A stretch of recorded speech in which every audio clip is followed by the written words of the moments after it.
sa harap ng mga pakong tumagos sa katawan ni Jesus at sa koronang tinig, mag-isang pinagnilayan ng mahal na Biren ang lahat ng sakit na ito habang tumutulo ang mga luwas sa kanyang mga mata.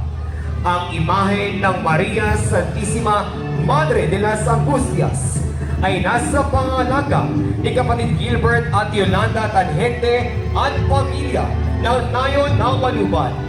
Maria Santissima Madre de las Angustias, ipanalangin mo kami.